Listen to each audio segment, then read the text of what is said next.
Assalamualaikum warahmatullahi wabarakatuh. Perkenalkan, nama saya Mariani Alimuddin, NIM 2203212. Di sini saya akan menjelaskan apa sih fungsi dari prosesor, RAM, ROM, dan hard disk. Yang pertama, prosesor yang memiliki fungsi mengolah data dan menjalankan semua perintah dalam komputer, di mana prosesor juga dikenal dengan sebutan CPU atau Central Processing Unit. Prosesor juga mengambil data dari memori, memprosesnya, dan mengirimkan hasilnya kembali ke memori atau perangkat output. Yang kedua, RAM, Random Access Memory, yang memiliki fungsi menyimpan data sementara yang dibutuhkan aplikasi saat terbuka. RAM juga berfungsi untuk mempercepat kinerja proses informasi komputer dan mendukung pengguna multitasking. Multitasking adalah kemampuan untuk mengerjakan lebih dari satu tugas atau pekerjaan dalam saat yang bersamaan. RAM memiliki kapasitas yang lebih kecil dari hard drive, tetapi lebih cepat.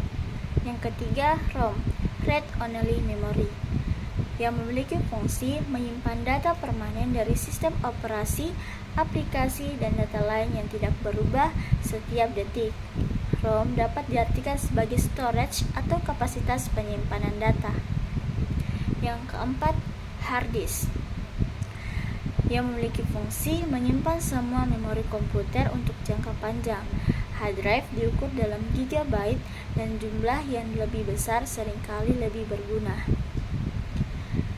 Selanjutnya, pertanyaan kedua, bagaimana proses transmisi perpindahan data melalui Bluetooth?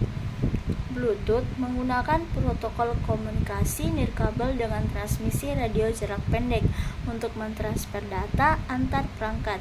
Paket-paket data yang dikodekan akan dikirim melalui udara menggunakan frekuensi radio yang digunakan oleh Bluetooth, biasanya sekitaran 2,4 GHz.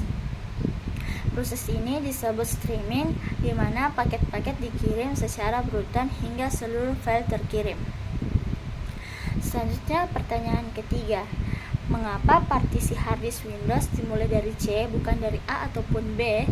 Karena huruf A dan B pada awalnya dialokasikan untuk floppy disk pada masa-masa awal komputer pribadi. Floppy disk drive adalah media penyimpanan utama dan biasanya ada 2 floppy disk drive di sistem. Satu dialokasikan sebagai drive A dan yang lain sebagai drive B. Ketika hard disk internal menjadi umum, Windows dan sistem operasi lainnya mulai mengalokasikan huruf C sebagai huruf pertama untuk partisi hard disk.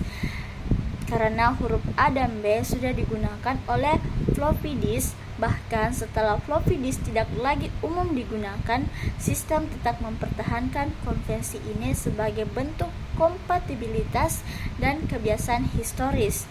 Jadi, partisi pertama dari hard disk di komputer Windows dimulai dari C sebagai penerus sistem alokasi huruf tersebut. Sekian dari saya. Wassalamualaikum warahmatullahi wabarakatuh.